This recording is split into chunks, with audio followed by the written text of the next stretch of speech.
All right, here we go again. It's another wonderful morning. I'm leaving very much earlier than usual in an effort to get ahead of things because I've only got a couple of hours before I need to run off and do something. I'm going to try and run into my trash can this morning, apparently, or back into it, rather. But yes, it has been, honestly, an incredible week.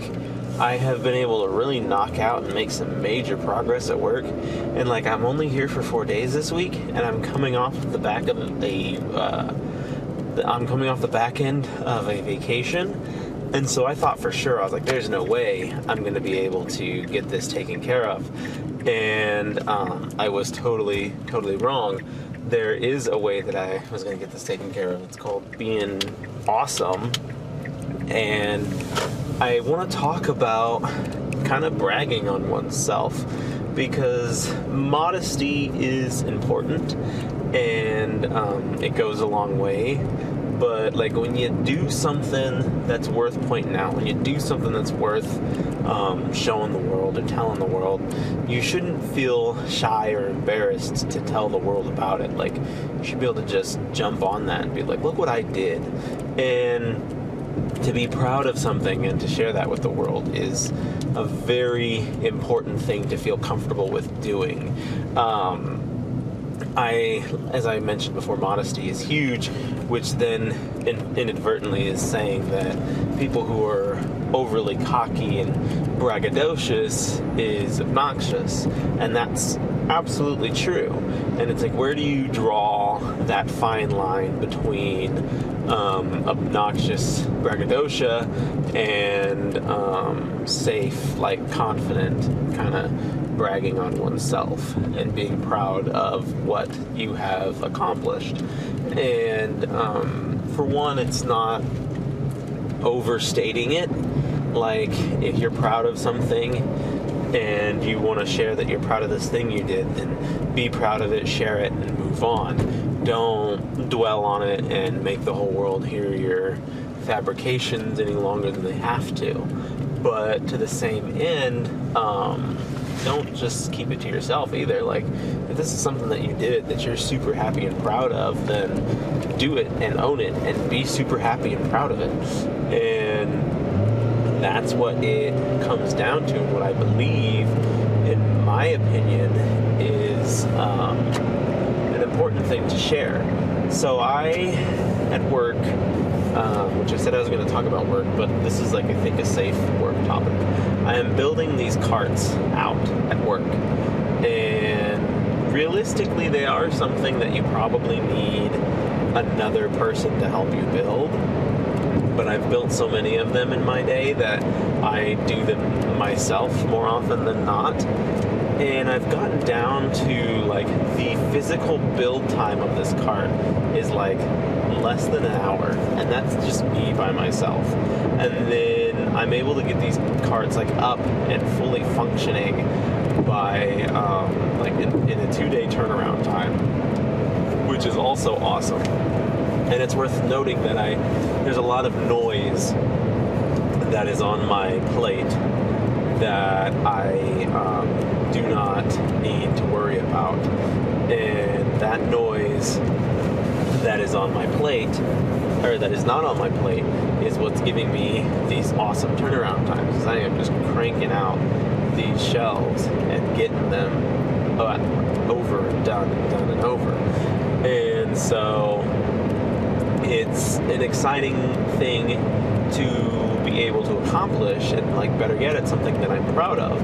And so I've not been shy about telling people I'm cranking these shelves out in less than an hour's time. I'm cranking these shelves out.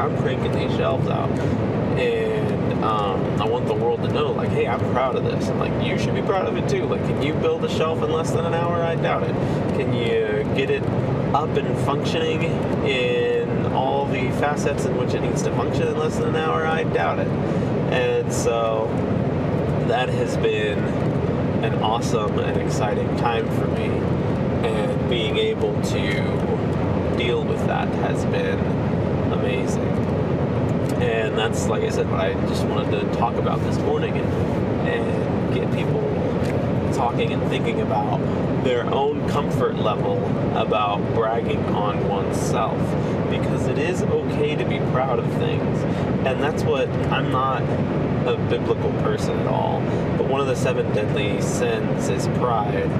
And I assume they mean pride in excess, because like pride can breed stubbornness, and at that point, that is when pride is a problem.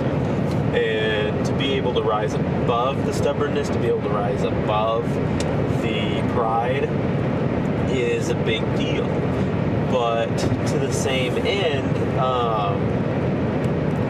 not having any pride is almost just as much of an issue, if not worse than an issue, because people who have no pride in their work, for example, just simply don't care. If I don't have any pride in my work, if I don't care about my work, then I'm going to do the bare minimums and just slap something together that needs to get slapped together and move on with my life. And that is, in my opinion, not an acceptable practice. Like, we need to have pride in the things that we do.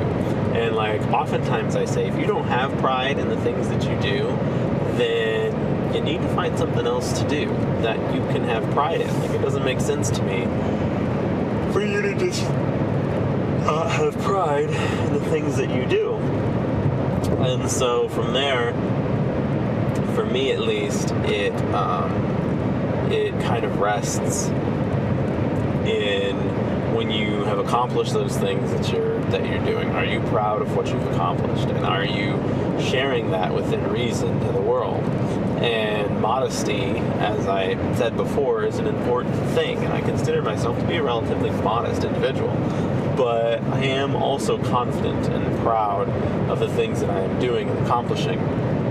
And with my old age, as I become more of a man and less of a young man, young adult, I have increased my own confidence tenfold, more or less.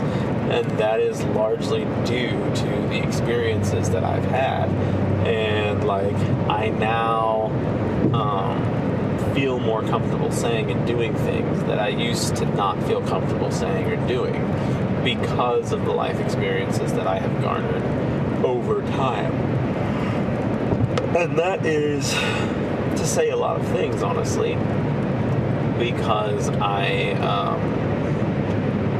feel like I do have a substantial amount of life experience for someone as young as myself. I've done a lot of things, and I've made it to a lot of places, and done a lot of things that people normally don't do, and made it to a lot of places that people don't usually make it to, especially not by this age.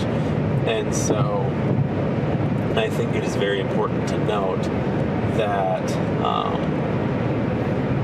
we need to be proud of these things, and like, how do you balance modesty and pride? I feel like I keep bringing up modesty, and then I get off topic and I talk about pride some more.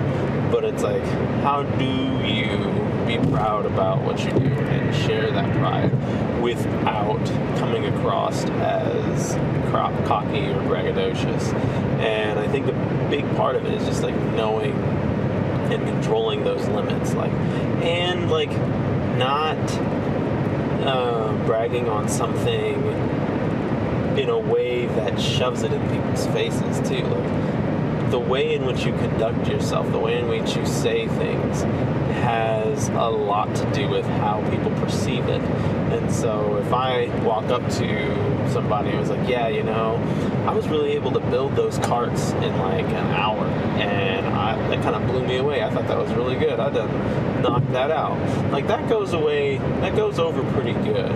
But if you walk up on them and you're like, yo, man, I'm the best cart builder in this whole building. I build them, and it like takes me less than an hour. And it's like, that's like, okay, yeah, congrats, dude. Like, why are you shoving your own compliment in my face? And it's like, just know how to deliver stuff, and just be able to deliver it professionally and pridefully and respectfully, and people will respect that. Be like, all right, that guy's proud of what he did. That's cool. It's good to be proud of things. And I feel like we should really shout that out more. It's like, it is good to be proud of things.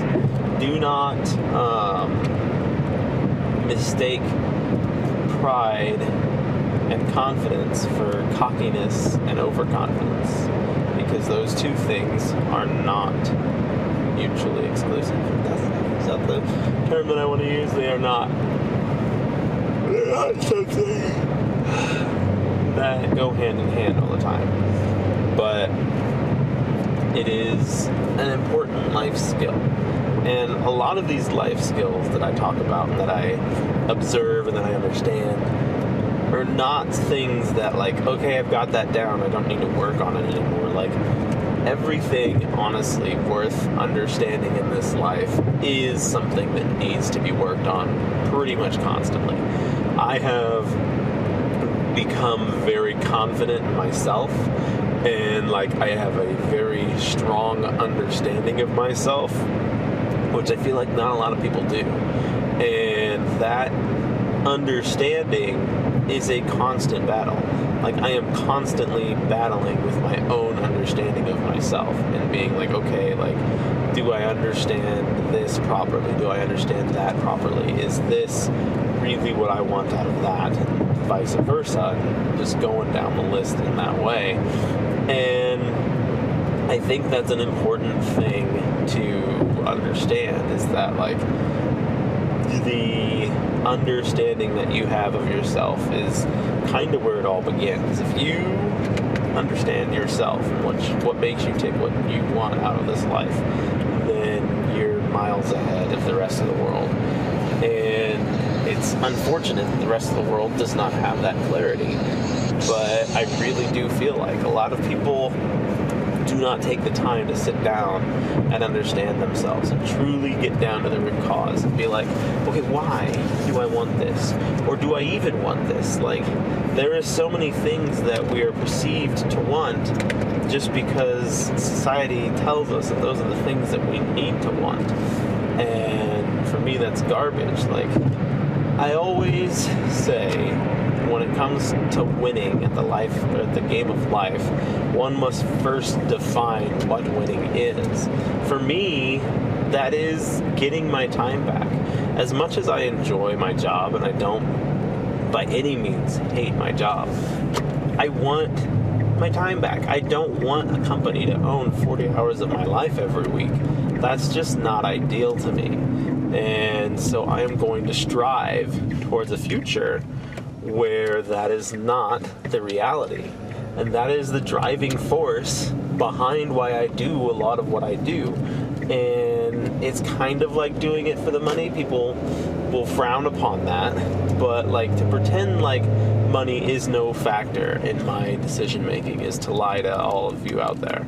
And I'm not going to do that. Like, money is a deciding factor in what I do.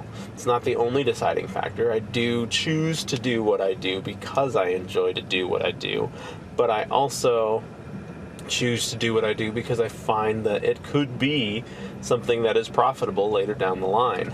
And I think those are very important things to understand and to balance. Like, money is a necessary evil, and to frolic around as though it's something you don't care about, I think is lying, at least to yourself. But to also, on the other end, make something purely for profit is also not good, especially from an artistic standpoint. Like, so many art forms are ruined by profit. Like, a lot of solid film franchises, a lot of good book series, you name it, anything honestly that is a series has probably been ruined by profit, because most series exist in their original conception with a beginning and an end. Like, okay, this is going to be, I'm just going to use books because I write books. This is going to be a 4-book saga. And then book 3 picks up and you're like, well, I can't end it now because I'm starting to gain traction. People are really starting to like my books, and I want to capitalize on the financial gains that I'm getting here. Which, like, and I can't, from a business standpoint, I can't blame anyone from that. If there is a tension and a, what do they call that? It's like, not cause and effect, it's supply and demand.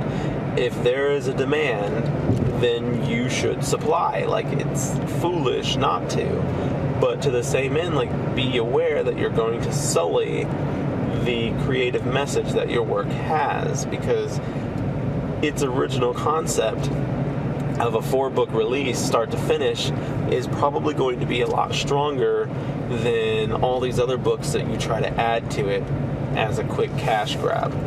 I always say, for myself as a creative, I would allow for one project, or one IP, if you will, to be my cash cow. The thing that I just beat beyond belief of its life in order to get financial gains from it.